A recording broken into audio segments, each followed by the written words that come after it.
Vamos retomar, então, agora iniciando os debates. Está com a palavra o Ministério Público. Excelentíssima senhora doutora Marilene Paresotto Campanha, digníssima juíza-presidente desta vara judicial e do Tribunal do Júri da Comarca de Planalto, cumprimento Vossa Excelência pela condução dos trabalhos.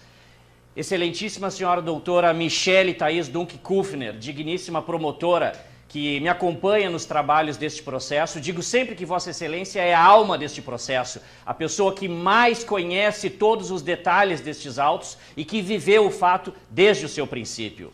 Cumprimento também o excelentíssimo senhor doutor Marcelo Tubino Vieira, digníssimo promotor de justiça, que atuou também no início do processo na qualidade de coordenador do Núcleo de Investigação e Inteligência do Ministério Público e que posteriormente, após deixar o cargo na administração, se juntou a nós para também ombrear neste plenário do Tribunal do Júri. Cumprimento também o senhor doutor Daniel Figueira Toneto, representante do assistente de acusação, a pessoa que também foi uma das vítimas da ré Alexandra e que está aqui para preservar os direitos do genitor da pessoa que foi morta. Cumprimento também o senhor doutor Matheus Quartieri, advogado que acompanha o doutor Toneto. Cumprimento também o doutor Renato, nosso assessor, que incansavelmente, desde o início desse processo, está nos auxiliando. Cumprimento também todas as pessoas pertencentes à assistência, as pessoas, desde a pessoa do cafezinho até mesmo as pessoas que vêm aqui fazer a nossa segurança, Brigada Militar, Polícia Civil,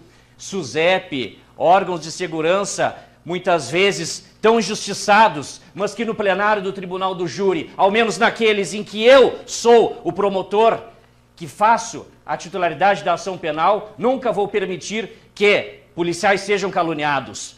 Também cumprimento a imprensa e faço um cumprimento todo especial ao Corpo de Jurados. O Corpo de Jurados que nesta solenidade está aqui representando a comunidade de Planalto. Planalto é uma cidade que ficou com a sua imagem extremamente manchada, vilipendiada pelos atos de Alexandra Salete Dogokensky. Cidade pequena do noroeste do estado, que tem diversas qualidades. Eu, particularmente, sinto que esta região é a minha segunda casa, porque foi aqui, nesta região, mais precisamente em Rodeio Bonito, cidade vizinha, onde iniciei a minha carreira no Ministério Público, não como promotor, mas sim como servidor. Conheço todas as cidades dessa região, Ametista do Sul, Novo Tiradentes, Cristal do Sul, Jaboticaba, cidades onde sempre cumpria as diligências na qualidade de oficial do Ministério Público.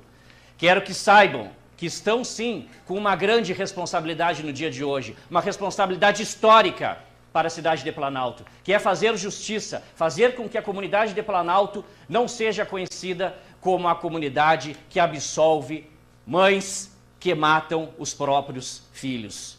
Sintam, da mesma forma, honrados também com essa responsabilidade. Cumprimento a bancada de defesa e quero que saibam que terão, por parte do Ministério Público, um debate correto e ético. Senhoras e senhores, muitas vezes, a resposta para todas as nossas perguntas está nas coisas mais simples. Vamos imaginar, senhoras e senhores, que essa sexta versão que a ré trouxe no dia de hoje fosse verdadeira. A ré Alexandra está na sua casa, no seio familiar, com seus 2 filhos menores, o Anderson e o Rafael, dormindo, tendo uma vida normal. Em dado momento, durante a madrugada, adentra uma pessoa acompanhada de outra desconhecida, invadindo o lar, sequestrando, matando o próprio filho dela. E vejam, essa pessoa que invadiu o lar é o pai da criança, que retorna lá de Bento Gonçalves, 5 horas de viagem, de madrugada, entra na casa e mata de forma estrangulada o próprio filho da ré Alexandra. Imaginemos, ainda que rapidamente, essa cena. Qual seria a reação da dona Alexandra? Qual seria a reação de uma mãe? Por isso que eu digo que a resposta para as perguntas, muitas vezes, está nas coisas mais simples. Nós, com a responsabilidade de membros do Ministério Público, fizemos uma investigação profunda, exaustiva e de muita qualidade desde o início do processo. Para cada tese que a defesa trazia, que a ré trazia, o Ministério Público devolvia com um antídoto, aniquilava essa tese e forçava a defesa a buscar outra tese para tentar incorrer em erro, levar em erro as pessoas que futuramente iriam apreciar o julgamento. Percebam, senhoras e senhores, fosse verdadeira essa versão trazida pela ré, teria ela gritado, suplicado pela vida do filho. Em momento algum teria ela consentido em colocar o próprio cadáver do próprio filho, fruto do ventre dela, dentro de uma caixa de papelão que servia para lixo, que servia para desprezo de coisas, na casa do vizinho, que ela sabia que ninguém mais morava. Teria ela chamado a polícia? Teria ela chamado a SAMU? Renato, bota para nós ali, por favor. Bota para nós ali, por favor, a imagem daquele PDF que mostra exatamente o mapa que existia. Mostra o mapa que existia. Mostra o mapa que existia entre a questão da SAMU,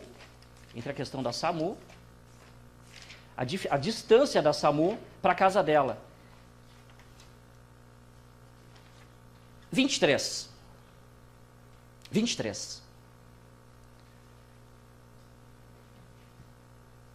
Página 23 do PDF.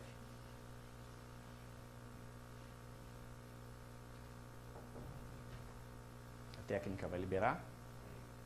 Foi? Percebam. Alexandra Salete Dogokensky residia nesta casa. Tivesse realmente o filho dela sido assassinado pelo pai da criança, bastaria que ela andasse, bastaria que ela andasse poucos metros, aproximadamente 500 metros, para chegar no hospital ou na SAMU. É exatamente esta, a atitude que a mãe zelosa teria tomado. Porém, resolve o que fazer, Alexandra? Resolve ela, então, silenciar e trazer aqui perante a comunidade de Planalto uma versão completamente dissociada da realidade, de que o pai lhe ameaçou para que não contasse para ninguém. Várias perguntas ficaram de forma contraditoriamente respondidas de forma errada.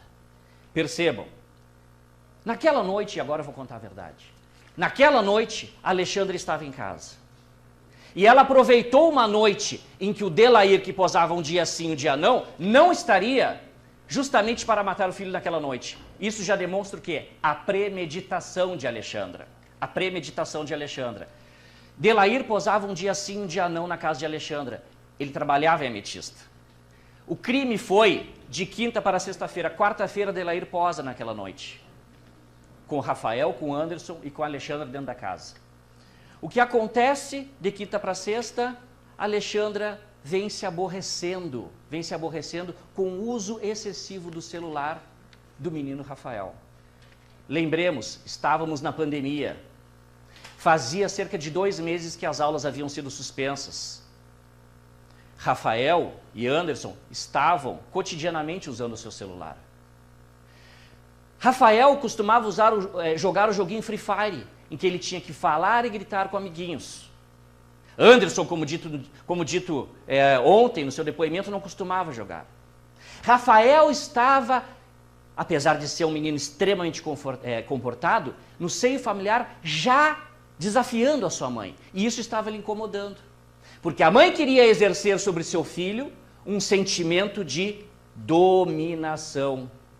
Dominação que para ela era mais fácil exercer sobre Anderson, que era o filho predileto dela. nós podemos acompanhar durante todo o julgamento um único momento em que a Alexandra, de forma espontânea, chorou copiosamente. Qual é esse momento? O momento em que Anderson chega no plenário para depor, em que a Alexandra se abraça nele e chora copiosamente. Chorar com vontade, porque viu Anderson. Agora, todo momento em que ela fala de Rafael, todo momento que ela lembra do menino Rafael, o filho mais novo, ela de forma alguma consegue derramar uma lágrima sincera. E isso foi perceptível por todos. E a Alexandra não fez só vítima no menino Rafael. A Alexandra vitimou, como disse, a imagem da sociedade. A Alexandra vitimou também o próprio irmão do Rafael, o Anderson, que além de perder o próprio irmão, teve que ser exposto de uma forma absurda ao longo desse processo, na tentativa desesperada de inocentar ilicitamente a própria mãe. Expôs a mãe da Alexandra, pessoa simples. Expôs o irmão, o Alberto, trabalhador, mas que tiveram que vir aqui e trazer versões mentirosas. A gente sabe disso, ficou muito claro. Nós temos depois ali todos os depoimentos e vídeos espontâneos gravados por eles, inclusive para a imprensa, que mostram que naquela noite não ouviram nada. Poucos barulhos, ruídos, típicos, inclusive, do crime praticado por Alexandra.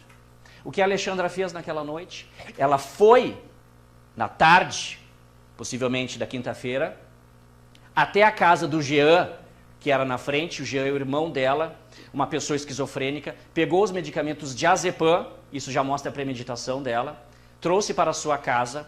Naquela noite, a Alexandra resolve assistir alguns filmes que demonstram sim o dolo dela de matar,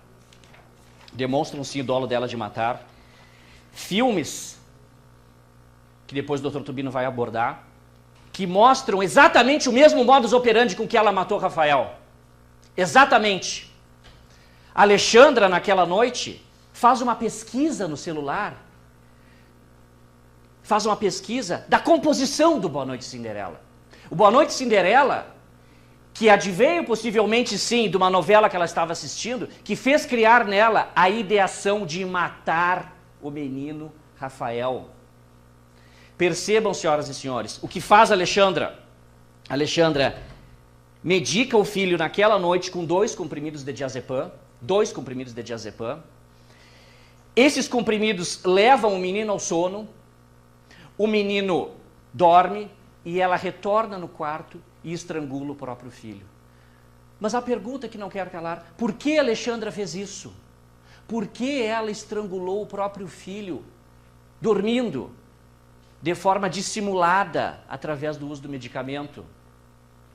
Ela o fez por um motivo extremamente fútil. Percebam?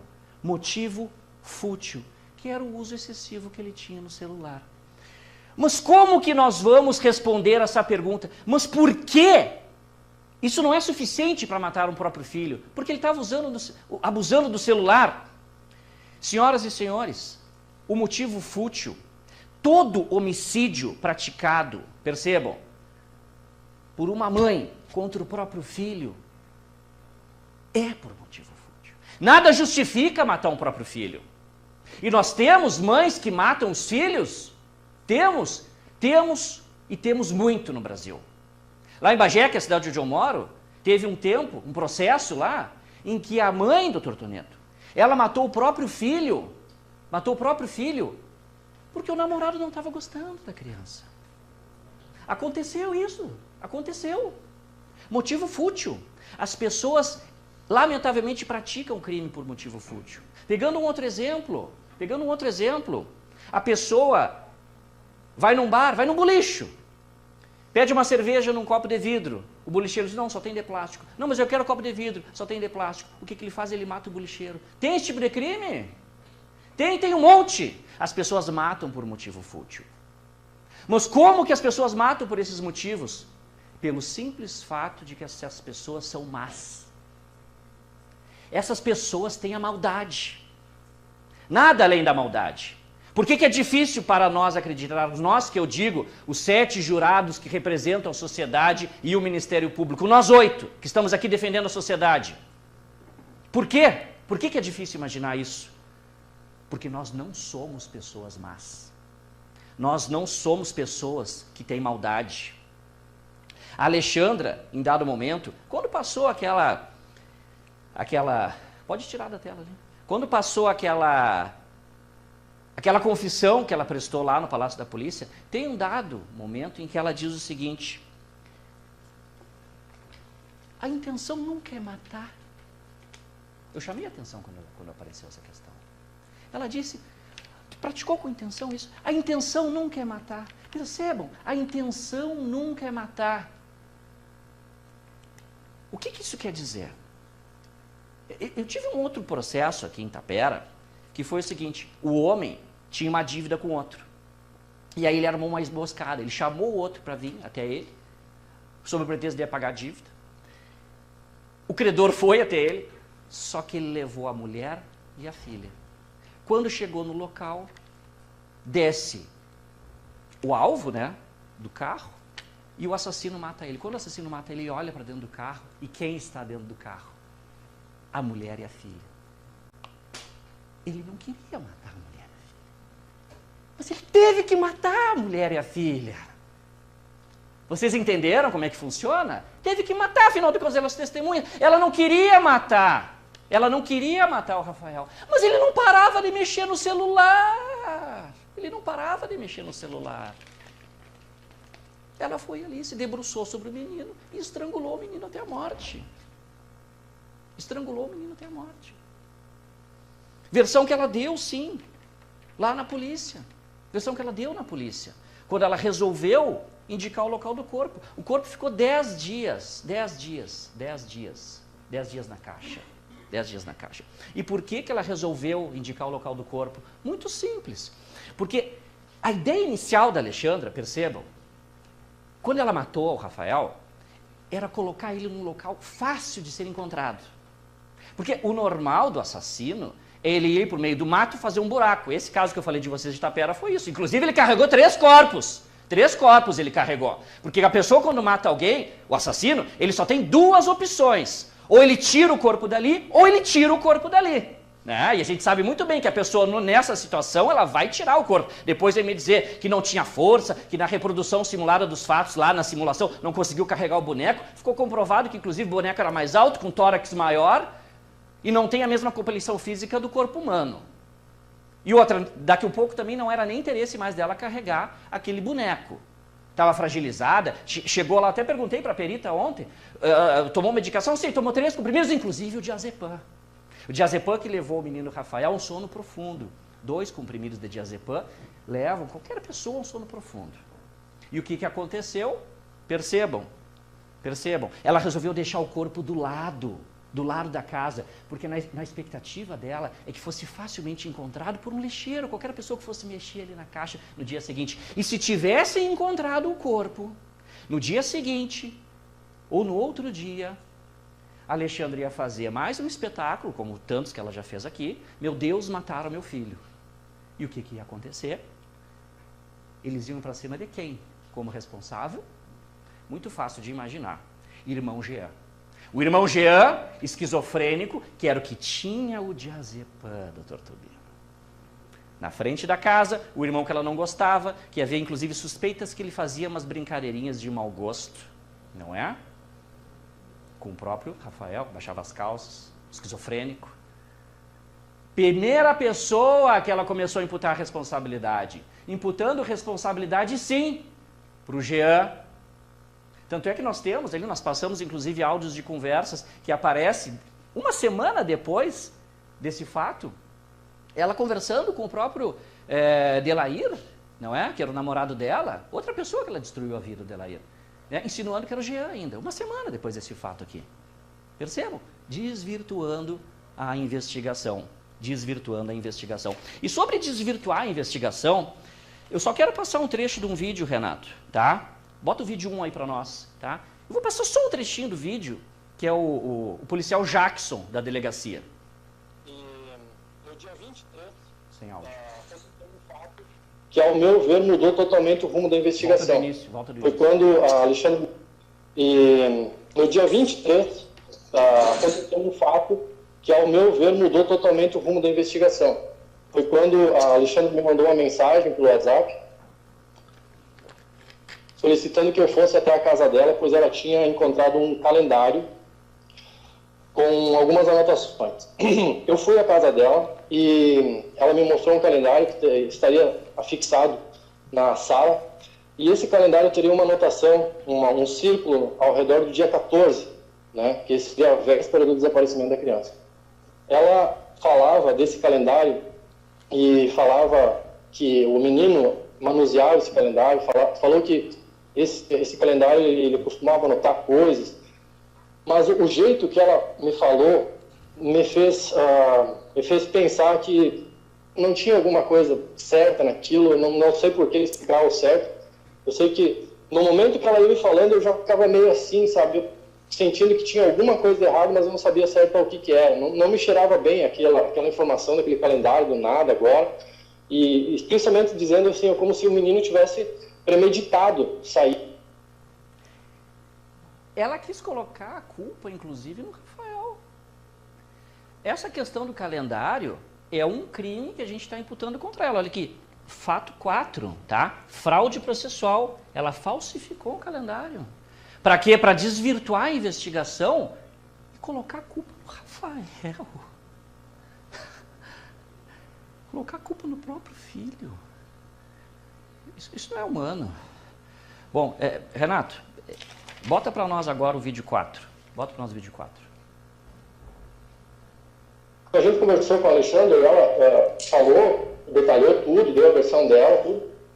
E ela espontaneamente já havia franqueado o celular dela, havia franqueado o celular do Rafael, ela alcançou o celular dela novamente, não, podem olhar no celular à vontade, e daí ela franqueou, desbloqueado o celular, podem olhar no celular, fiquem à vontade, olhem. E eu peguei o celular e realmente eu estava com essa pulga atrás da orelha. E eu peguei o celular e comecei a olhar o histórico, vários históricos ali, até que eu cheguei no histórico do Google Chrome. Quando eu cheguei no histórico do Google Chrome, eu vi que ela tinha pesquisado a composição do Boa Noite Cinderela. Veja bem, ela pesquisou a composição do Boa Noite Cinderela. Ela não pesquisou algo tipo os efeitos, como é que é o Boa Noite Cinderela, o que é o Boa Noite Cinderela. Não, ela pesquisou a composição. Ela queria saber o que... Percebam, já fazia dias que o corpo estava dado como desaparecido. Aí ela aparece com um calendário. Aí o policial pega o celular, que possivelmente ela já havia apagado tudo que ela achava que tinha conseguido, mas ela não sabia que o policial conseguia ver as pesquisas do Google Chrome.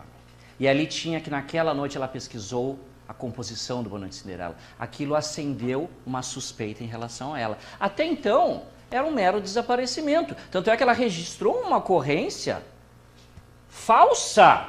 Ela registrou uma ocorrência falsa de desaparecimento do menino. Tá? Ela registrou na folha 3 do processo, comunica que ao acordar, olha só, isso aqui no dia 15, ela matou o menino de madrugada, tá?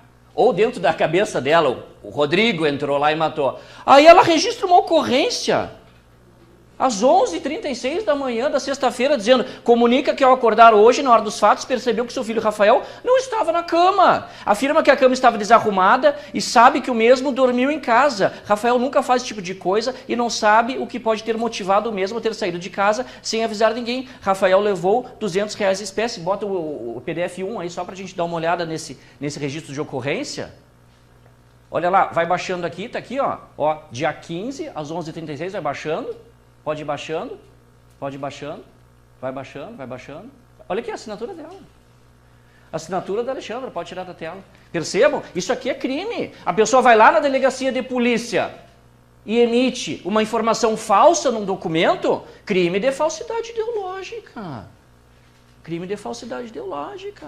E agora a coisa o quebra-cabeça agora começa a fechar. Porque nós temos também já na sequência o que é a ocultação de cadáver. Ela mata o próprio filho e, não satisfeita, oculta o cadáver. O que ela faz? Ela resolve, então, vendo que o cerco estava se fechando em relação a ela resolve confessar o local do corpo e confessar que havia matado. Porém, ela traz uma surpresinha nessa confissão. É o famoso bombom envenenado. Ela diz, olha, eu confesso, o local do corpo está lá, mas eu matei sem querer, dei remédio para ele. Dei remédio, né? É como diz o Edilson Mongenor Bonfim, mestre dos plenaristas. A confissão, ele se referindo ao julgamento do maníaco do parque, tá? Que aconteceu em São Paulo, caso famoso. A confissão só adveio depois que a polícia o cercara com provas. Percebam, a polícia começou a mostrar a Alexandra as provas que já havia contra ela.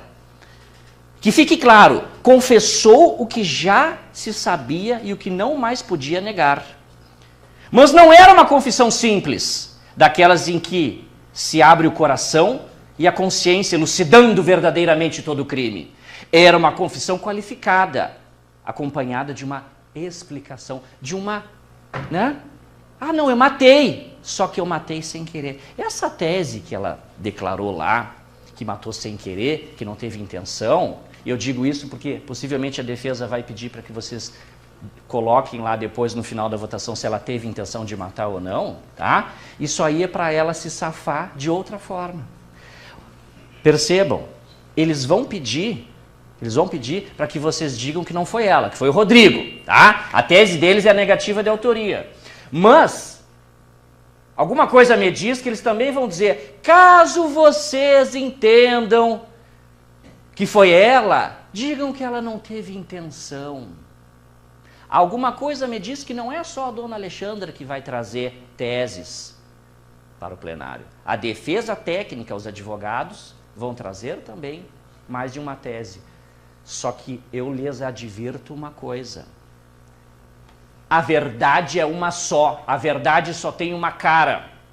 E o Ministério Público trabalha com a verdade. César Danilo Ribeiro de Novaes, outro promotor, ele fala da mentira. O acusado, então, é um manobrista profissional da mentira.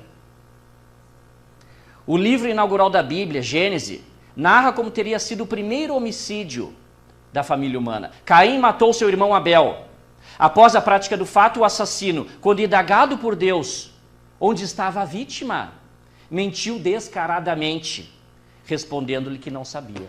A mentira é algo inerente ao criminoso. E no caso da Alexandra, ela trouxe uma primeira tese, que o menino estava desaparecido. Trouxe posteriormente uma segunda tese, confessando, mas dizendo que havia matado sem querer. E por que ela fez isso? Questionado o delegado Ercílio. Não, eu conversei com ela, né? Falei da minha infância. E aqui está a tortura, né? O delegado Ercílio conversando com ela sobre a infância. Nós vimos o delegado Ercílio aqui. Há anos na comunidade, todo mundo conhece ele, uma pessoa calma, íntegra, né? Ele disse para ela, olha, às vezes a pessoa mata sem querer. E a pessoa que mata sem querer, ela não vai presa, né? Porque a pena que é 1 ano, 1 a 13, substitui por prestação de serviço à comunidade, a pessoa, né, nem recebe uma responsabilização proporcional ao fato praticado. Percebam, no momento em que ele diz isso para ela, a Alexandra faz uma relação de custo e benefício. Os holofotes estavam voltados para ela. Os policiais estavam achando estranho a atuação de Alexandra. O que ela resolveu fazer, eu vou confessar e dizer que não tive intenção. Bota o vídeo 5, Renato.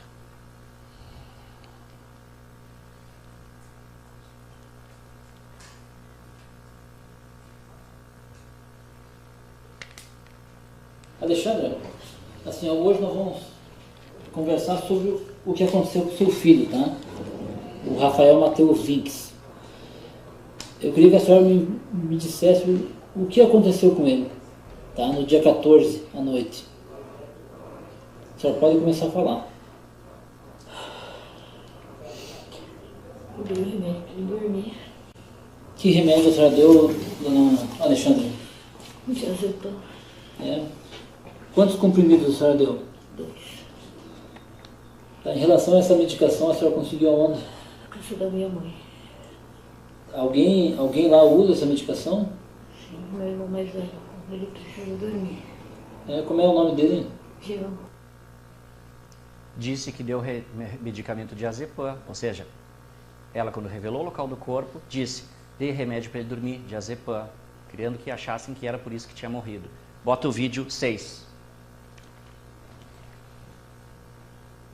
O que aconteceu? Você foi até o quarto, viu que ele estava diferente? O que você percebeu?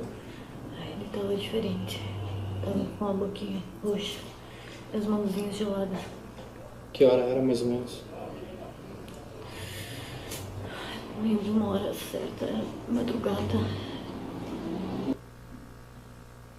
Querendo dizer que ele havia morrido por causa do uso do medicamento.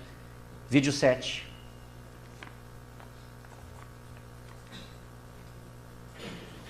E na garagem lá tu encontrou o quê? Garagem da casa, Isso. uma caixa. Caixa. Tem papelão? E a senhora fez o que daí? Eu coloquei ele deitadinho. E colocou alguma coisa por cima? O que tava na caixa. E mais um vídeo, Renato 8. Alexandre, tudo isso que está me falando, você fez sozinha ou teve alguém que te ajudou? Sozinha. Fez tudo sozinho. Tá? Uma pessoa que tem a sua casa invadida pelo ex-marido, 10 dias depois, vai na delegacia e faz essa confissão aqui. E depois vem aqui em plenário dizer que é o ex-marido, quase 3 anos depois do fato. Isso me fez lembrar uma passagem da minha infância. A minha mãe até hoje conta que quando eu era criança, ela me medicava com aquele medicamento AS infantil, né? Que até ele é meio docinho, ácidozinho. E eu estava brincando, e ela, quando percebeu, eu estava com a cartela do AS. E eu tinha tomado todos os comprimidos, comido todos os comprimidos do AS. Ela, quando viu aquilo, se desesperou.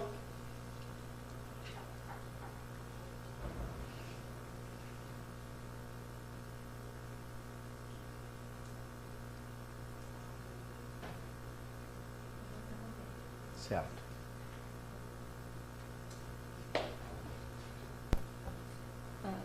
Eu interrompi, Certo. aqui eu suspendi. Os jurados necessitam de mais alguma água ou mais alguma... qualquer coisa pode... É só solicitar aos oficiais, tá? Certo, doutora, eu suspendi obrigado. E agora a gente retorna. Perfeito, excelência. Percebam, a minha mãe me flagrou com a cartela DAS completamente vazia. Eu havia ingerido todos os medicamentos. Desesperadamente ela me pegou e me levou para o pediatra na madrugada, de noite, correndo, aflita,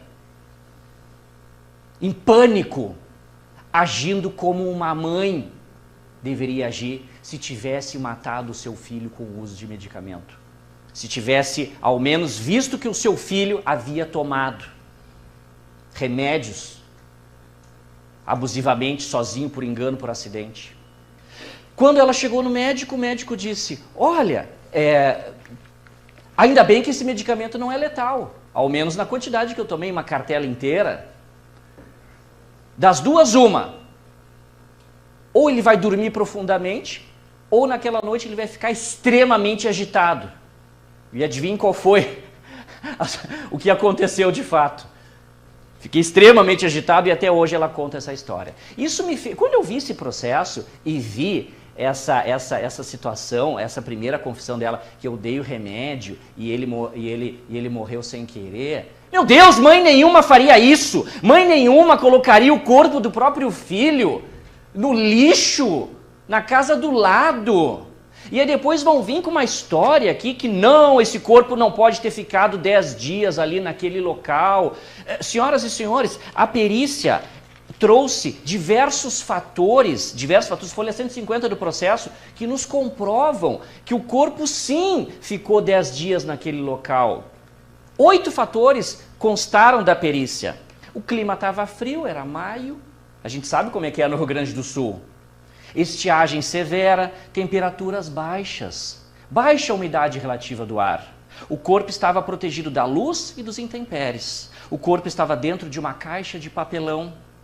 O corpo recoberto com sacos plásticos recheados por retalhos. Corpo com vestimentas preservadas. Capuz recobrindo a cabeça. Era um saco protetor de bolsa, doutor Tubino. De bolsas essas, né? É uma bolsa essa, deve ser uma bolsa de grife, doutor Tubino, porque essas bolsas que vêm com um saco protetor normalmente são compradas em lojas caras. Era o que ela tinha na casa dela, né? Tinha bolsas, tinha sapatos. Ela colocou o saco da bolsa dela no rosto do próprio filho. Tanto é que depois, quando foram mexer no corpo, né? Isso aí ficou muito claro mesmo. Não havia cheiro, por causa dessa geladeira que se formou, doutora Michele. Mas no momento em que o corpo foi retirado do local, exalou, os gases subiram e realmente contaminou. Havia inclusive larvas já no rosto do menino Rafael, e a doutora Michele, de forma muito prudente, nos forneceu esse manual de medicina legal do Delton Cross e do Delton Cross Jr., que ele ensina o seguinte: a primeira legião de larvas aparece entre o 8º e o 15º dia.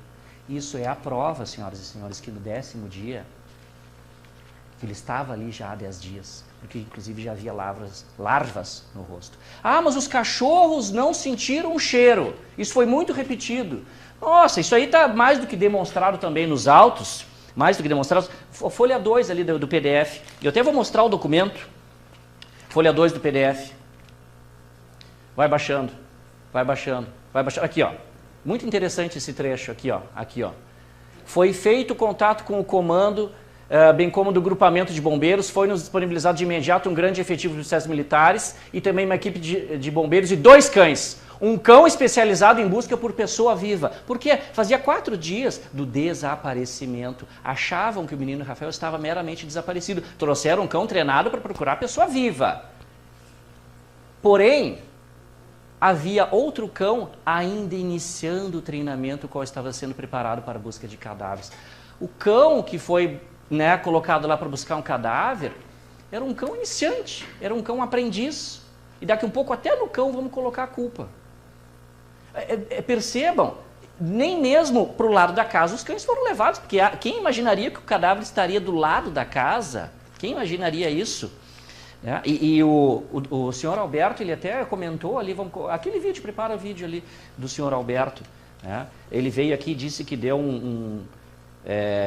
o terceiro vídeo dele ali. O terceiro vídeo.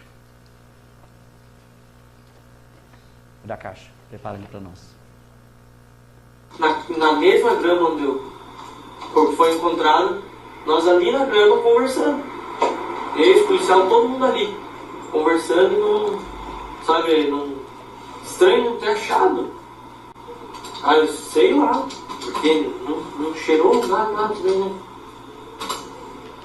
Eu não tento. E você que morava ali, você sentiu algum cheiro? Nada. Nos dias seguintes ali que passou? Até eu disse pra mãe, eu nunca tinha olhado para aquela área, não sabia que tinha aquela caixa lá.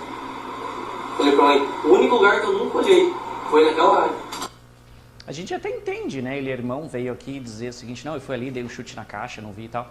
Ali, conversa espontânea, os policiais, tudo gravado, tudo filmado. Ele diz exatamente isso. Eu nem sabia que tinha caixa lá. Nem sabia que tinha caixa lá. Bom, a partir desse momento, a defesa técnica assume e eles vão, né, nessa tese de que o homicídio foi culposo, tá? Ou seja, que ele foi acidental por ingestão de medicamentos. Aí, lógico, já sabia que tinha a questão da corda, né? Já sabia que tinha a questão da corda. Até porque mesmo antes da perícia,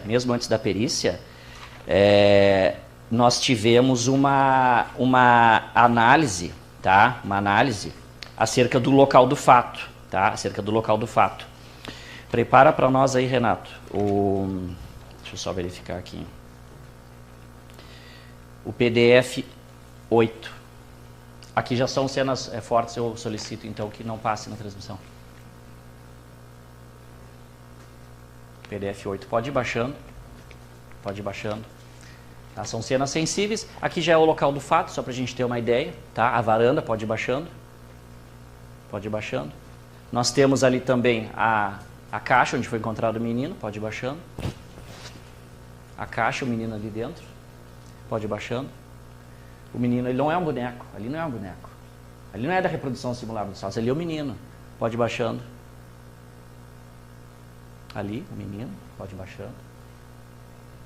E ali o menino, pode tirar, que isso aqui é realmente profundamente lamentável, né? Que a gente tenha que, infelizmente, colocar esse tipo de imagem, né, para o corpo de jurados assistir, porque ela vai totalmente, tá, de encontro, ela contraria totalmente o que a dona Alexandra veio, no dia de hoje, trazer como se fosse a verdade. Mas isso não é a verdade, senhoras e senhores. Isso é a mentira. Mentira. Tanto é que a investigação prossegue e sobrevém ao processo o laudo pericial. E o laudo pericial confirma aquilo que já se via no momento, o estrangulamento. O estrangulamento estava explícito. No momento que vem o laudo de estrangulamento, é feito o quê? Um segundo depoimento da dona Alexandra lá no Palácio da Polícia em Porto Alegre. E o que acontece? É o depoimento da confusão, tá? É o depoimento da confusão. Ah, por que ela saiu mais cedo, lá de Guaíba, às 10 da manhã, se era às 2 da tarde que estava marcado o depoimento? Porque ela estava na reconstituição do crime, né? Ela estava malnutrida, né? Não conseguiu nem carregar o boneco. Não, vamos fazer o seguinte, vamos tirar ela mais cedo lá do presídio, para que ela possa chegar, almoçar, se recompor, inclusive para desviar o interesse da imprensa. Tanto é que no primeiro interrogatório que foi feito, né, também no Palácio da Polícia, o delegado Eibert não havia contado para ninguém da imprensa e as pessoas já estavam comunicando ele. Chegaram lá no Palácio da Polícia e o que a Alexandra resolveu fazer? Não, eu vou abrir o coração, eu vou dizer que realmente eu matei ele, que eu fiz o que fiz. A defesa não gosta. A defesa conversa em reservado com ela. A defesa grava até aquele vídeo que foi mostrado no depoimento, em que ela disse ali, eu estou sendo ameaçada pelos policiais, mas nós assistimos a confissão dela na íntegra. Lá no primeiro dia do julgamento, a confissão integral dela. Foram passados 9 vídeos, estava recortado a confissão integral, em que ela dá detalhes de como ela matou o filho. Ele não parava de mexer no celular. Ela resolveu pegar uma corda, estrangulou o menino, ela fez o que fez. Quando ela começa a dar esse depoimento, os advogados não gostam. Começa aquele tumulto, eles querem tirar ela do depoimento, começa uma desavença com os policiais, eles se retiram do processo, foram destituídos do processo. O processo vai para a Defensoria Pública. A doutora Michele faz a denúncia, que é a peça inicial para começar o processo criminal. A Defensoria Pública defende a ré por 38 dias. A defesa volta. E a defesa volta e já volta com outra tese. Ah, não, vamos colocar no Rodrigo. Mas por que colocaram na responsabilidade do Rodrigo? Claro, viram ali, o Rodrigo é pai exemplar? Óbvio que não. Não sabia nem a data do aniversário do filho. Visitavam... Não, o senhor só repete o que a Alexandra diz, essa é a questão. Uhum. Sim. Sim. Vamos pegar o caderno. Pegar o caderno. Tá. Aí eles voltam para o processo e juntam o caderno. Sim. Sim. Quando a gente saiu... Sim. O senhor não precisa explicar essa situação, eu não vou entrar nesse mérito. Foi ela que disse que não tinha sido o senhor contratado por ela. Todo mundo já disse, sabe Sim. quem é contratou. Olha só. Quando, olha só. Ela me entrega o caderno, doutor.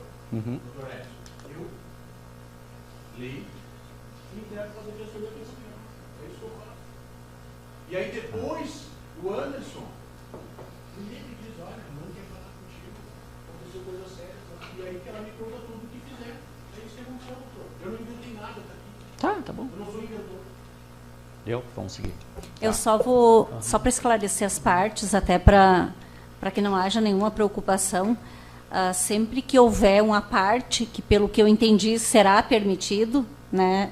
E se não for, avise. Tá tranquilo, vamos Não. Sim. Né?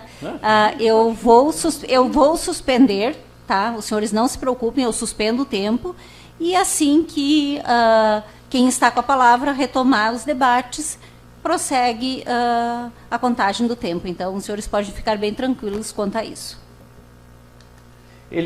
A defesa volta para o processo e junta essa carta aqui, que é o caderno. Tá? Aí o que acontece? Eles dizem o seguinte, porque está escrito na carta, no caderno, então a Alexandra é inocente. Tá? Então é mais ou menos assim, ó. Eu estou preso, tá, por um crime. Aí eu escrevo lá um manuscrito junto no processo e não sou mais eu. A gente se deu o trabalho de ler isso aqui, tá? A gente leu tudo isso aqui. Bom, o que acontece? Ela começa assim, para Anderson Vinícius do Golquense, que a carta era para o Anderson. Que engraçado, o Rafael morto, ela só pensando no Anderson de novo, né? Para meu filho Anderson Vinícius. Claro, o Rafael está morto. Percebam, ela em vários trechos da carta, ela refere, isso lá na folha 24 da carta, sei que desperdicei esses anos com esta falha que cometi. Sei que ele deve estar me achando a pior pessoa do mundo. Percebam, ela se refere à morte do Rafael como a falha que cometi. Folha 24. Sim. Sim, o senhor é o procurador dela, o senhor tem procuração para falar por ela. O senhor... Sim. Depois ela fala 26. Oi, filho, sei que por um erro meu, olha só, ela se refere à morte do Rafael como erro meu, tá? Erro meu. Teu mundo e tua vida virou de ponta cabeça da noite para o dia. Ela fez até uma rima aqui. Isso aqui é um diário que ela estava escrevendo. Na sequência, saudade do meu nego Delair, saudade do toque, do abraço. Se refere ao Delair também como nego, né? Porque ela veio também imputar racismo pro Rodrigo, né? Que ele chamava... Aí o senhor tá apelando. Não. Pô, só um pouquinho. Fala com o Mário, nego, como é que tu tá, nego? Tá bom, Minha esposa me trata assim. Agora uma coisa é nego. E depois eu tenho material racista para mostrar que o povo vai adorar. Vou me retirar, data vênia. Ela coloca assim, ó. Tá difícil demais. Minha vontade hoje só é de morrer. Ela coloca. Só é de morrer, para enterrar comigo a vergonha que fui para vocês, mas antes eu queria poder pedir perdão a vocês pelo meu erro. Em momento algum da carta, ela diz que é o Rodrigo. A carta toda é escrita com caneta azul. Toda escrita com caneta azul. Inclusive, ela encerra a carta em dado momento em que ela diz o seguinte, sabe que te amo até o meu fim, por toda a vida, ponto. Folha 53, caneta azul. De uma hora para outra, percebam, ela muda para caneta preta. Opa, caneta preta. Isso aqui é um segundo momento. O que acontece nesse segundo momento? Não consigo mais ficar aqui longe de quem eu mais amo. Já perdi um filho, Deus. Que castigo mereço. Eu mais do que isso não quero pagar por um crime que não cometi. Mudou a versão, não tem mais erro meu, agora é crime que não cometi. E lá na folha 59, aí já com outra caneta, né? Ela já coloca assim, tu contou ou não sobre os gritos, essa carta é para o Anderson. Tu contou ou não sobre os gritos que ouviu, que parecia com a voz do Rafa, gritando, não pai. Mas aí tu pensou que era o filho da vizinha, porque eles brigavam e gritavam muito. E as batidas que tu ouviu que parecia ser batidas de um portão, mas de alguém batendo forte em um portão, me desculpa por ter te pedido para não falar sobre isso com a polícia, mas não te pedi para esconder isso, não te pedi para esconder isso em vão. Percebam, isso aqui ela estava incutindo uma falsa memória, induzindo o menino, o próprio outro filho, irmão, porque ele tinha realmente ouvido os barulhos da vizinha, e a Roberta Bromila, que me desculpe se estiver vendo na transmissão, veio a informação que ela às vezes dava uns gritos lá na casa dela, e era do lado, dava para ouvir, e o Anderson ouviu naquela noite uns gritos, e ela disse, mãe, eu ouvi uns gritos. Claro, ele estava desesperado, o irmão dele tinha sumido. E ela disse, não conta nada. Claro, se contasse que tinha grito, a polícia ia lá, né, e ia investigar. Que história é essa do teu irmão disse que ouviu uns gritos? Todos os barulhos que o Anderson ouviu naquela noite, todos os barulhos típicos da ação da Alexandra. Barulho do banheiro, torneira abrindo, porta fechando. Havia grito, não. Agora chega o Rodrigo com outro homem, que eles botaram uma foto ali. Eu até estava ali curioso, digo, não, vamos ver qual que vai ser a surpresinha que vai aparecer. Aí apareceu aquela ali, né, de uma foto ali no celular de uma outra pessoa, que no primeiro depoimento eles queriam uma pessoa morena, agora apareceu ali uma pessoa mais clara, não é? Pega qualquer coisa no celular, quer incriminar o Rodrigo pelo conteúdo do celular dele. Ontem eu até entendi o doutor Toneto, não, meu cliente não vai responder aqui. Eu disse, não, vamos ouvir o Rodrigo, vamos deixar ele responder aqui, vamos deixar. Aí o que aconteceu? Meia hora que não veio uma pergunta relativa ao fato, uma prova relevante, estavam só colocando ali questão do conteúdo do celular dele, no interrogatório do Alexandre, também só conteúdo celular, cenas promíscuas, absurdas, uma atrás da outra. E aí, lógico, quando foram perguntar a preferência sexual dele, querendo colocar ali que ele era homossexual, gay, aí o doutor Tubino teve que impedir essa situação. Então, assim, a defesa volta para o processo, e o que ela faz? Começa a trabalhar com essa tese de que foi o Rodrigo. Esse depoimento que ela deu aqui hoje, tem algumas contradições, mas é mais ou menos o depoimento que ela deu lá em juízo, que foi o Rodrigo, outra pessoa e tal, aquela coisa toda, não é? E o júri foi marcado para o ano passado, em março do ano passado. Toda uma mobilização, a cidade inteira mobilizada, hotéis teve inclusive prejuízo, que se prepararam ali por uma semana inteira, a cidade toda na expectativa, esperando o julgamento. Chegamos no plenário de julgamento, surpresinha! Um áudio de uma criança dizendo, vai lá no áudio 1, como é que é? O áudio, bota ali. Não, tá ali falando com a mãe, áudio 1, bota pra nós ali, bota ali pra nós. Sim, ela tá falando com a minha mãe ali.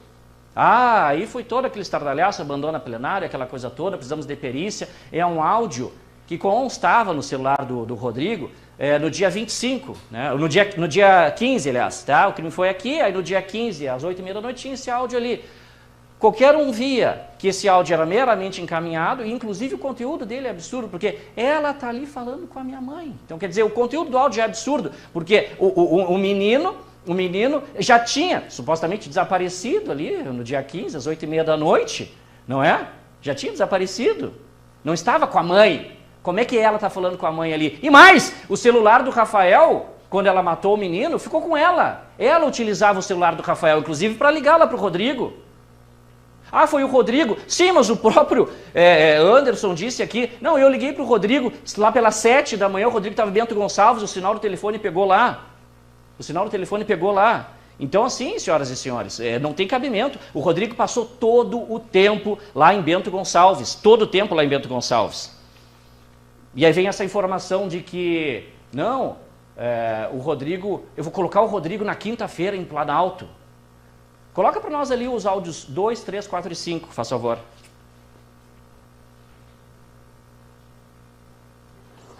Aí, o que o conselho disse, Alexandre? Eles acharam?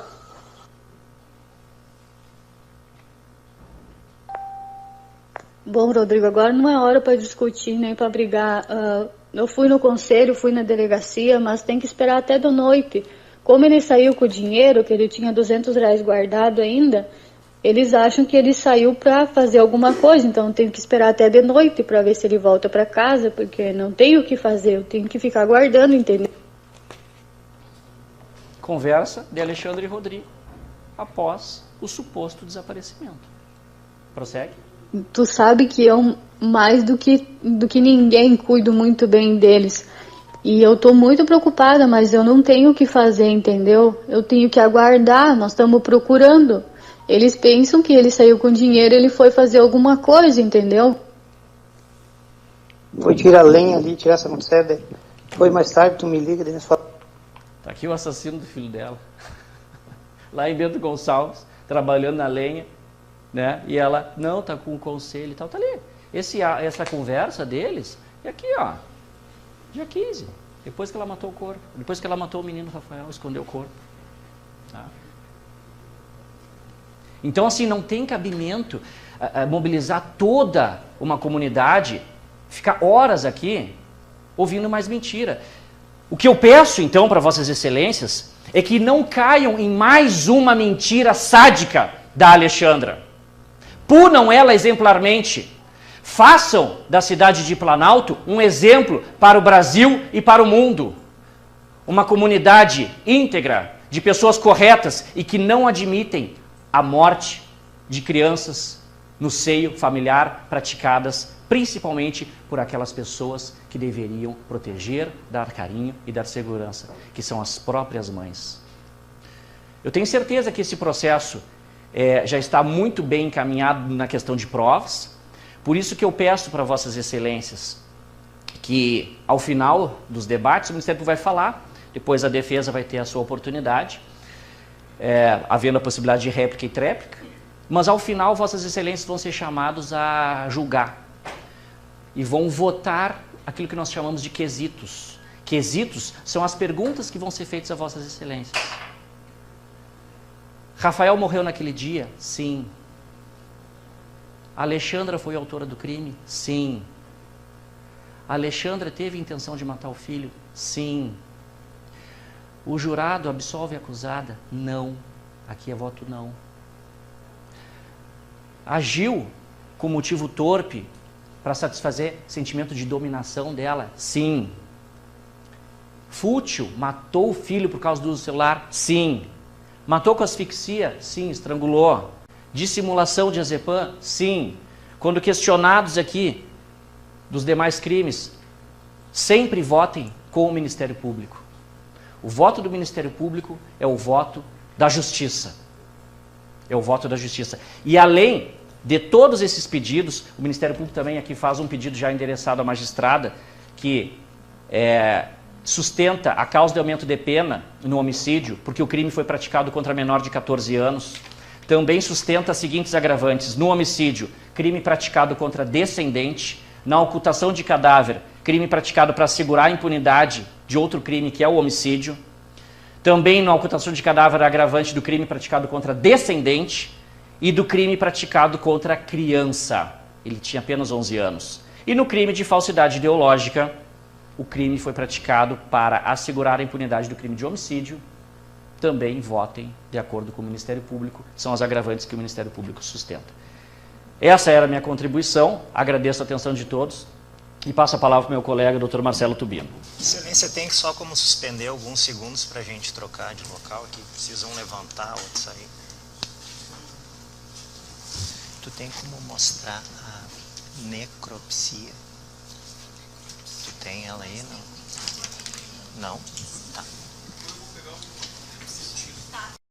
Jurado e ao toalete. Enquanto isso, a gente organiza para que os demais integrantes da banca possam se organizar aqui.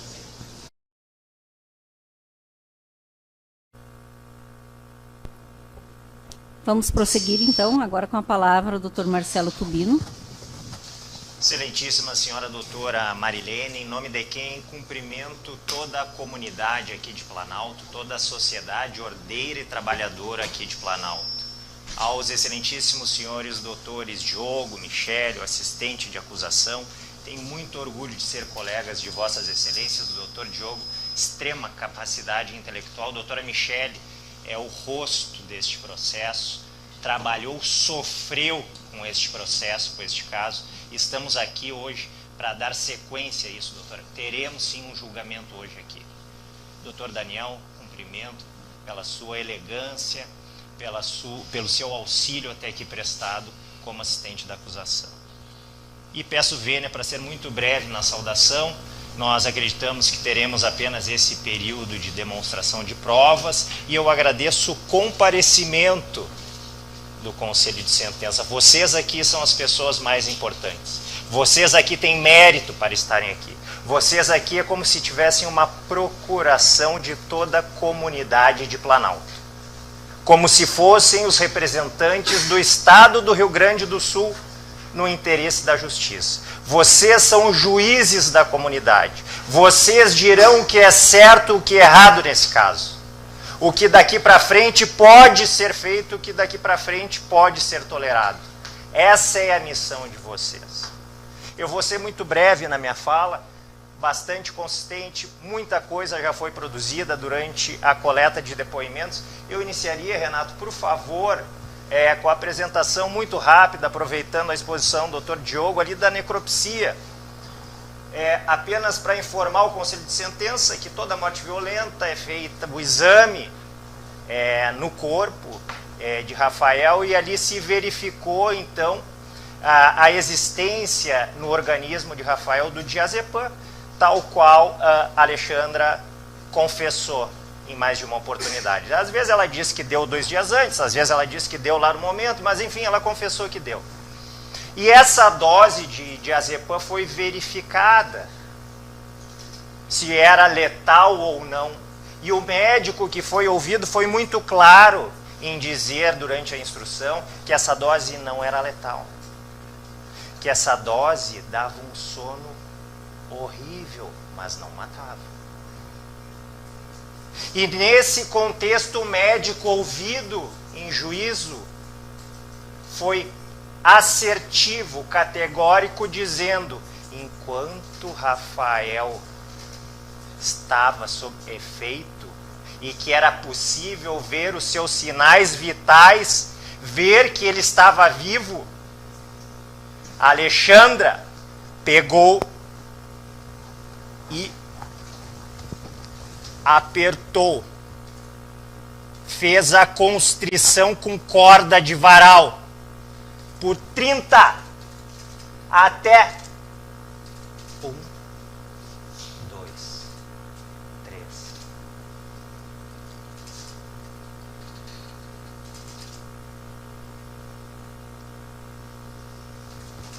O menino ficou no mínimo 30 segundos, até 3 minutos, sem poder se defender, vivo. A Alexandra teve nas mãos, por 30 segundos, até 3 minutos, o último suspiro do filho.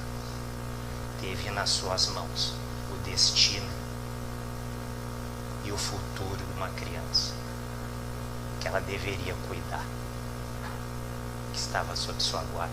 Uma criança que veio para esse núcleo familiar para dar luz, para dar energia, para um dia talvez fazer um futuro melhor. E hoje eu entendo, doutor Diogo, hoje eu passo a entender todas as teses defensivas, porque Rafael queria ser policial, doutor Diogo. Ele queria ser policial, ele veio para dar luz nesse núcleo familiar, ele veio para dar esperança, para dar alegria, para talvez corrigir, para talvez dar um caminho, uma luminosidade. O que a Alexandra fez? Não aproveitou essa chance. O que ela fez? Sufocou esse menino em vida. O menino não tinha voz para nada. O que ela fez? Ficou de 30 segundos a 3 minutos, vendo os últimos suspiros de Rafael em suas mãos. E quem é Alexandra? Por favor, bota a reportagem. Essa reportagem, dá uma pausa no início. Essa reportagem foi colhida dia 23 de maio, portanto, uma semana mais ou menos depois do que ela narrou aqui para vocês. Com a cara de pau que ela veio aqui narrar na frente da juíza, na frente de vocês, ela 7 dias depois prestou essa entrevista. Se arrumou toda, arrumou os cabelos, se maquiou, sorriu e deu essa entrevista muito boa e bela. A pergunta retórica que eu faço à comunidade de Planalto, e que vocês já desvendaram já no primeiro depoimento mentiroso de testemunhas arroladas pela defesa, é se isso é uma entrevista prestada por uma mulher massacrada, com medo, atemorizada, com anos de terror, que viveu um relacionamento extremamente difícil. Vocês já viram que a Alexandra faz qualquer papel que vocês precisarem, ou melhor, qualquer papel que ela precisar para se safar.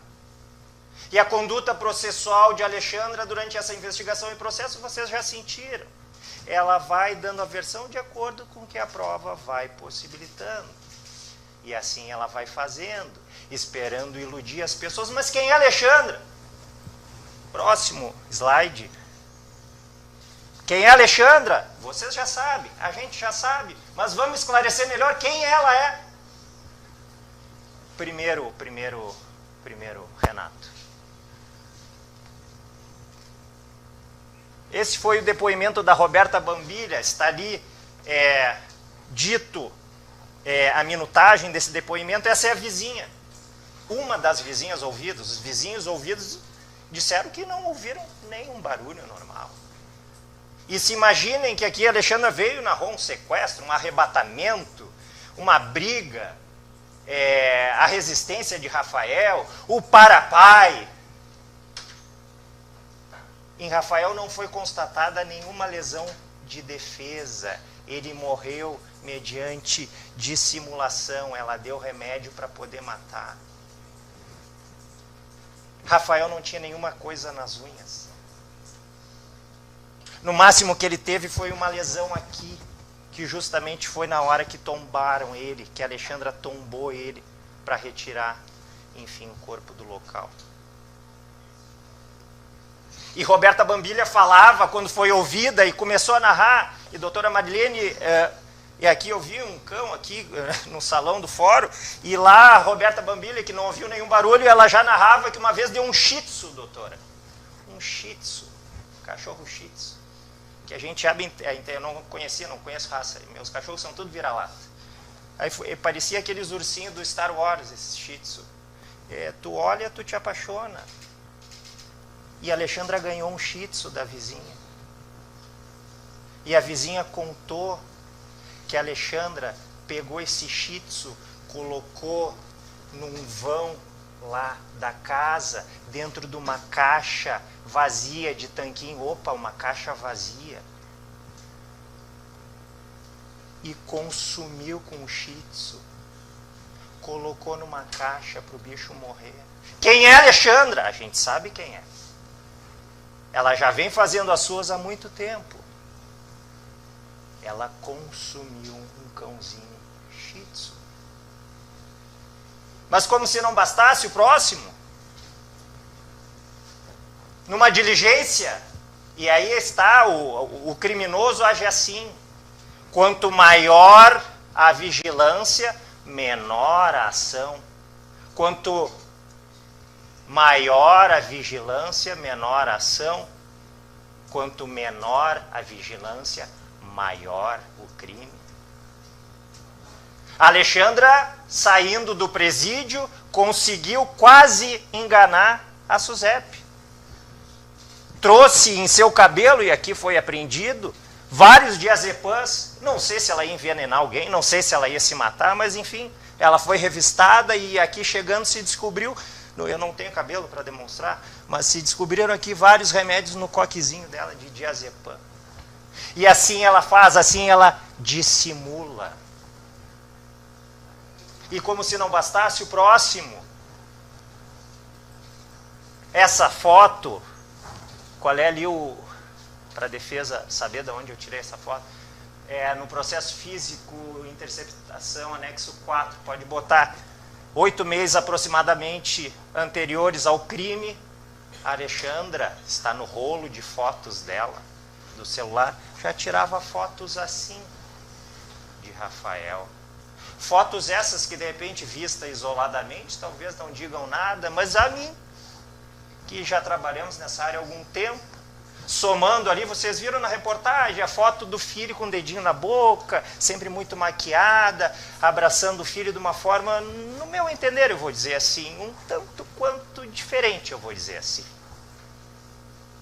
E 8 meses ela já tirava fotinhos assim, com o pescocinho do Rafael mais à mostra, o dorso mais à mostra. Próximo. Quem é a Alexandra? Quem é a Alexandra? Essa que vem aqui, que chora no momento. O que é? Se falar chora, ela vai chorar. Se falar ri, ela vai rir. Se disser para ela, conta tal história, ela vai contar da forma mais bonita possível, que favoreça ela. E pode diminuir um pouquinho, Renato.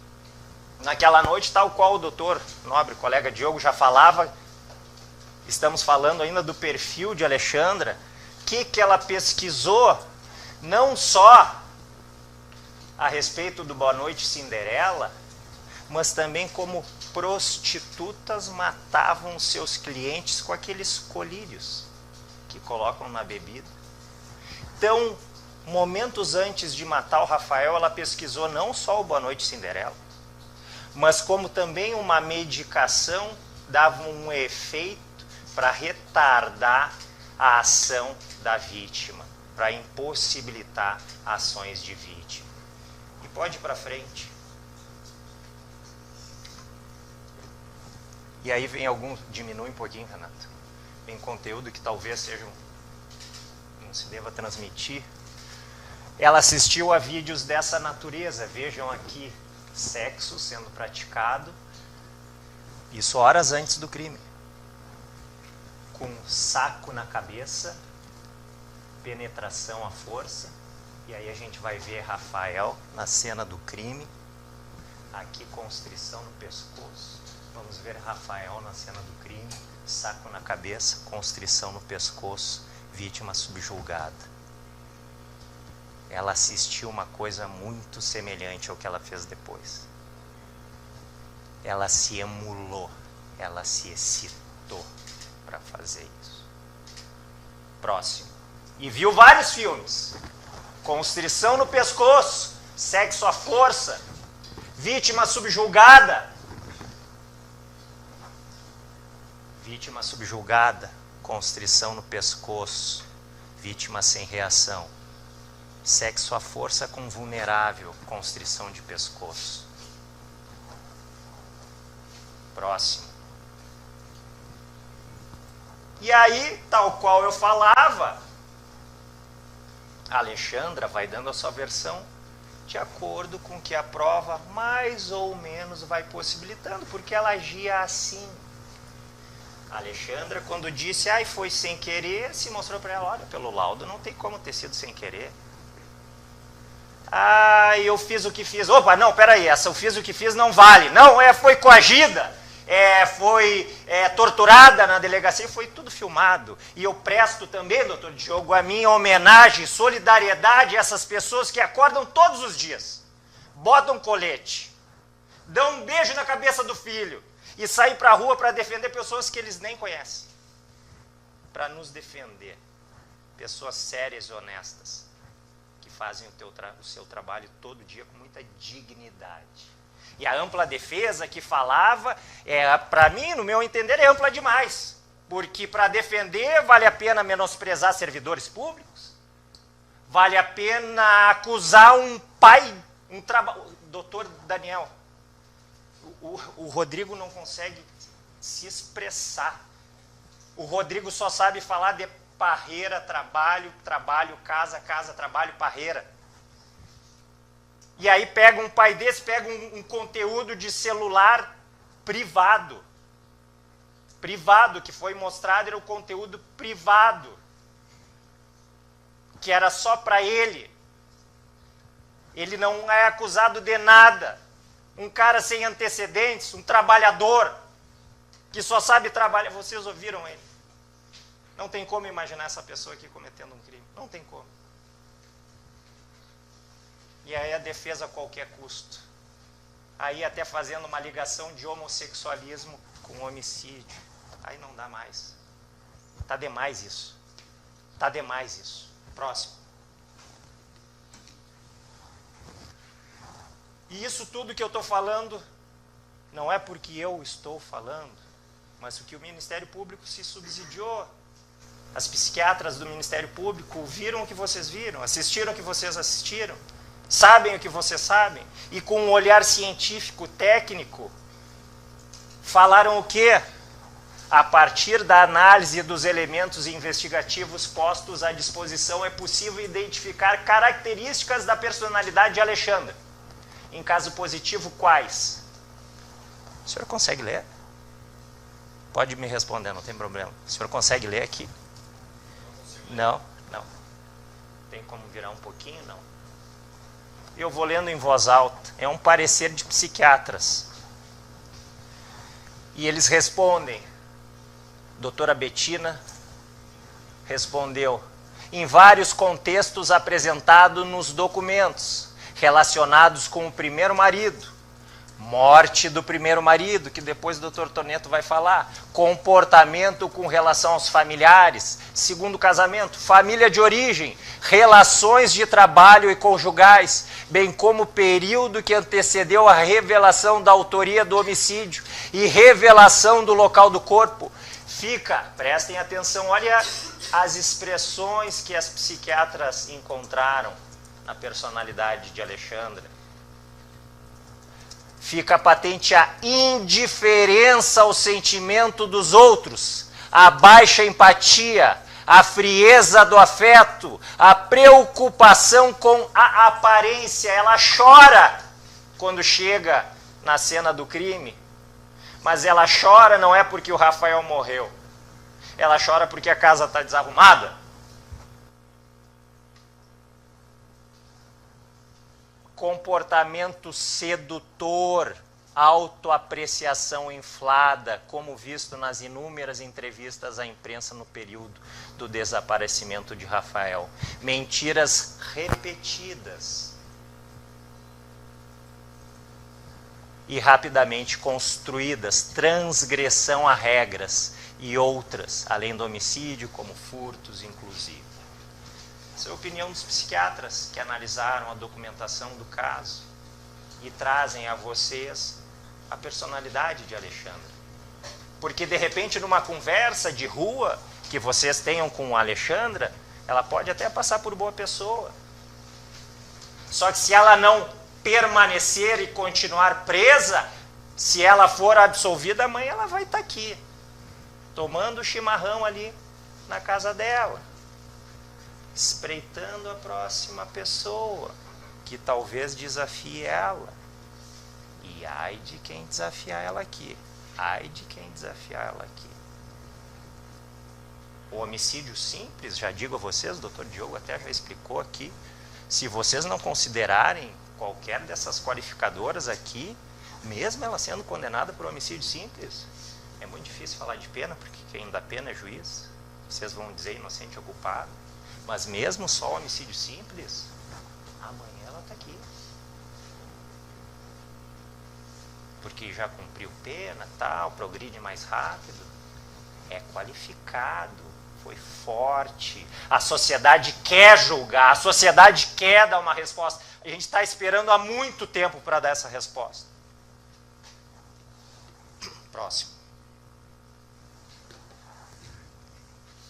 E eu finalizo com a cena final dessa entrevista ali que eu passei. Alexandra, a ré. A gente não está aqui por ela.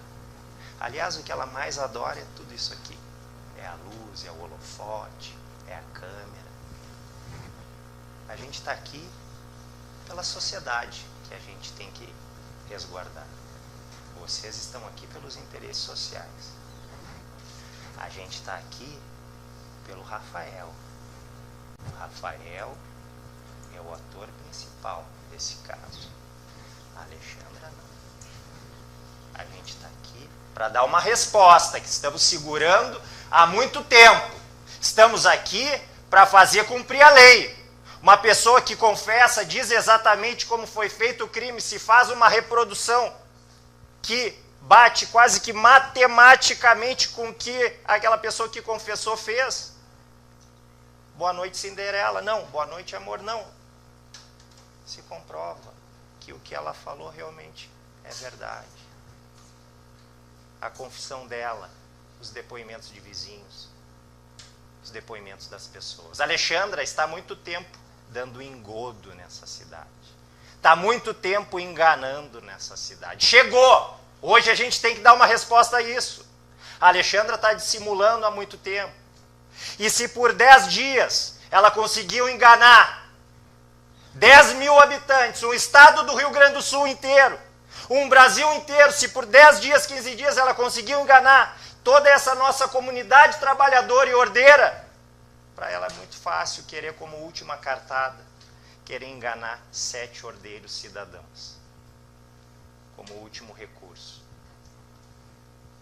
E em cima disso, levar para o buraco ainda quem mais ela não se dá. Porque garanto eu que se Rodrigo desse uma partezinha desse terreninho que eles brigaram, eu acho que o Rodrigo estava solto, hoje em dia não tinha nada assim de suspeita contra ele. Mas Rodrigo, não, isso é meu, não vou dividir contigo. E aí passou a ser o principal suspeito. Eu agradeço a atenção do Conselho de Sentença. Cumpram o papel de vocês aqui chamados. Falem aquilo que a comunidade pede. Apliquem a lei. Vocês vão condenar por todos os pedidos que o Ministério Público fez aqui. Qualquer pedido defensivo aqui vai significar uma diminuição de pena ou uma liberdade quase que imediata de Alexandre. Mamãe assassina e fria, que essa comunidade aqui não quer. Eu deixo agora o Dr. Toneto, que vai se deter mais a questão do Rodrigo, e aproveito enquanto ele se prepara para entregar um resumo de toda a nossa acusação, de todos os fatores aqui feitos. Peço que cada um pegue uma via e passe para o outro.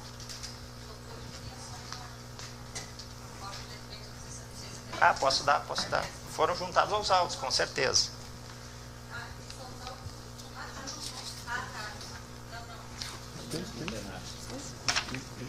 Tem 10 minutos e Por favor, pega um em cada e passa adiante.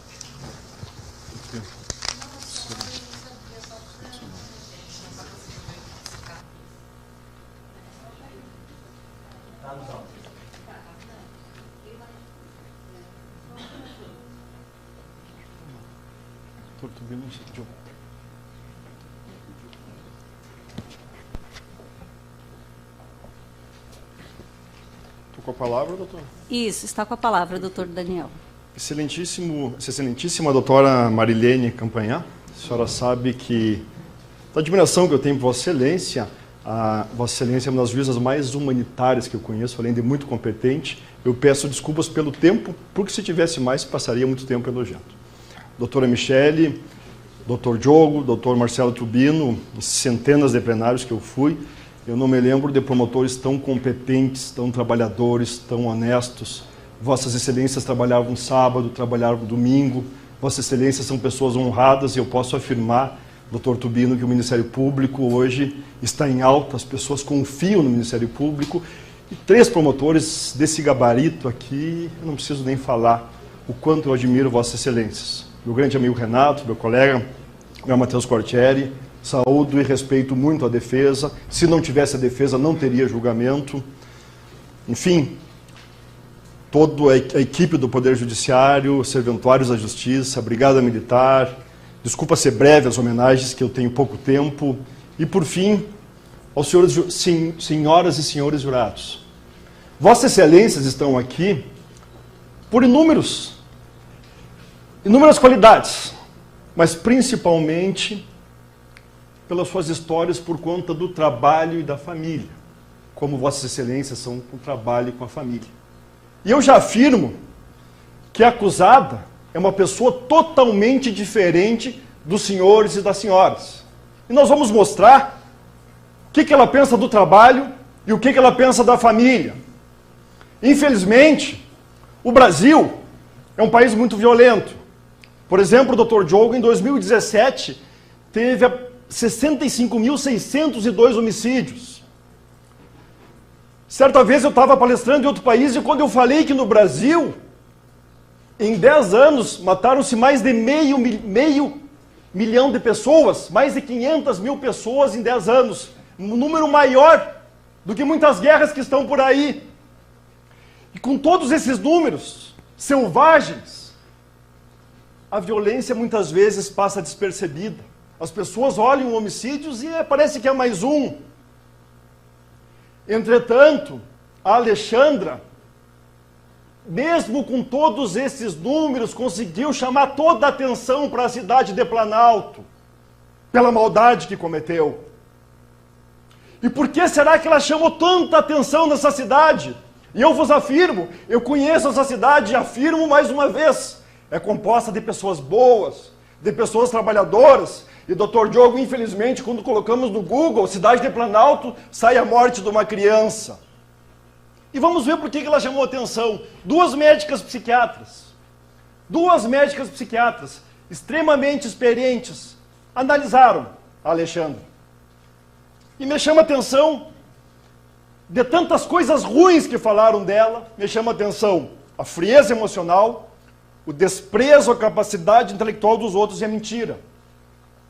Vamos analisar o primeiro, a frieza emocional. Vejam bem, enquanto as mães assistem desenhos animados com seus filhos, a acusada via cenas de estupro, com mulheres sendo espancadas e violentadas.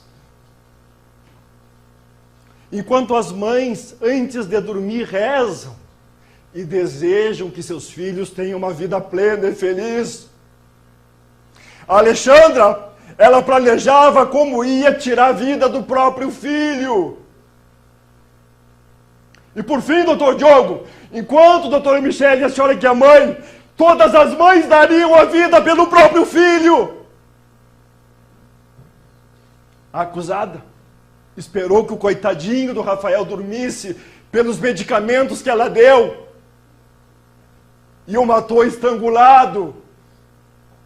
E como se não bastasse tamanha maldade, ela colocou um saco na cabeça do filho, pegou por uma corda e arrastou aquela pobre criança já sem vida, como se fosse um dejeto, como se fosse um animal selvagem.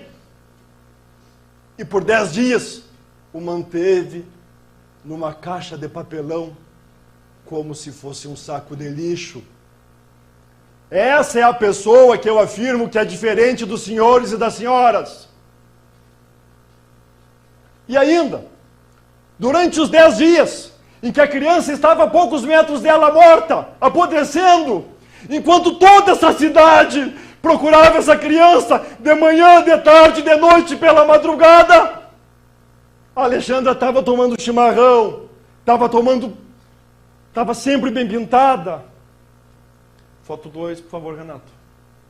Enquanto a criança estava... 2, próximo. A criança estava desse jeito, apodrecendo. Quando chegavam coleguinhas do Rafael, preocupados, querendo procurar o que ela falava. Saiam daqui! Vocês devem ter alguma coisa a ver com o desaparecimento do meu filho. E quando as pessoas choravam, cadê o Rafael, cadê? Ela abria uma gaveta. Está aqui, o Rafael está na gaveta, está na panela, está no armário. Essa é a Alexandra e eu afirmo que ela é diferente das senhoras, é diferente dos senhores.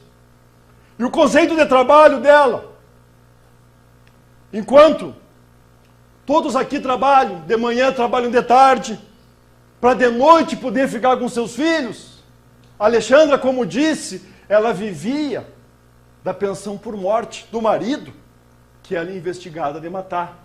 Foto 1, por favor, Renato. Vejam bem,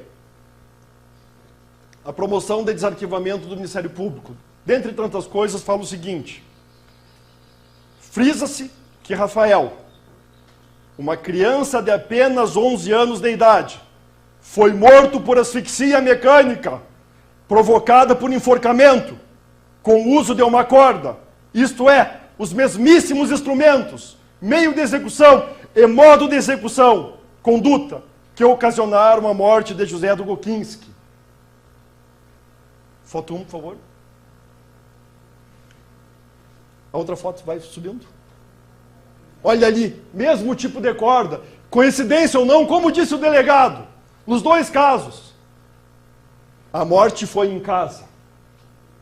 Nos 2 casos, estava somente ela e o Anderson. Nos 2 casos, pessoas vulneráveis que não poderiam se defender. O ex-marido, totalmente embriagado. O pobrezinho do Rafael com diazepam.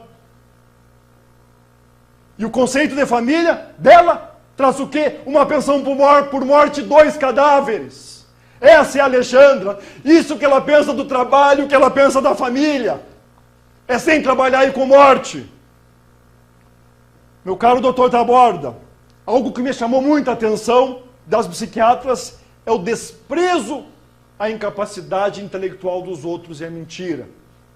Ou seja, é que como todos nós fôssemos burros e idiotas e ela inteligente. Ela apresentou 5 ou 6 versões diferentes. Inclusive, tentou incriminar o pobre do irmão do Jean, que é uma pessoa doente. Hoje ela disse que o Jean se dava muito bem com o Rafael. Chegou a dizer que o Jean fazia brincadeirinhas que denotavam crimes sexuais. Mas aí, a última versão, vamos analisar a última versão que ela traz para esse processo, de que foi o Rodrigo o autor desse homicídio. Primeiro, toda a prova testemunhal indica que o Rodrigo estava em Bento Gonçalves, uma cidade muito distante daqui. Inúmeras pessoas afirmaram.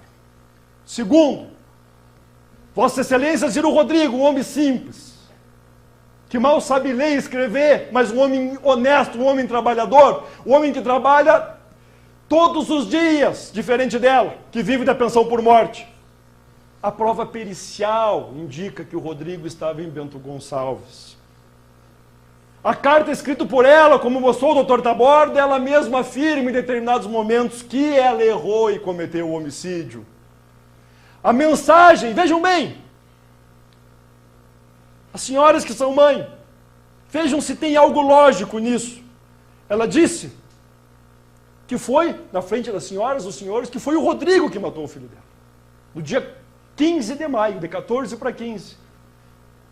Dias depois, o Dr. Taborda passou a mensagem.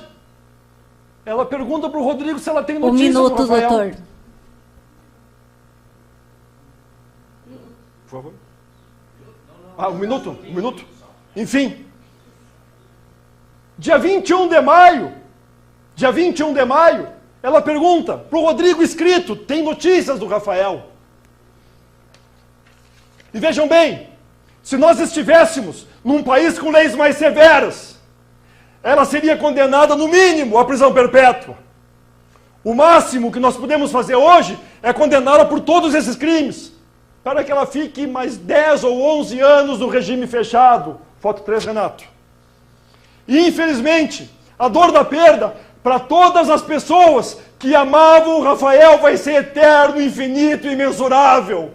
E o corpo daquela criança, tão cheia de vida, tão cheia de esperança, foi reduzido a isso, pela uma mulher fútil, torpe, cruel, Encerrou, que jamais doutor. trabalhou. Por isso... Encerrou, doutor. Obrigado, Excelência. Vamos fazer um intervalo para aí começar o tempo da defesa. Uns 10 minutinhos para que quem necessite possa ir ao toalete.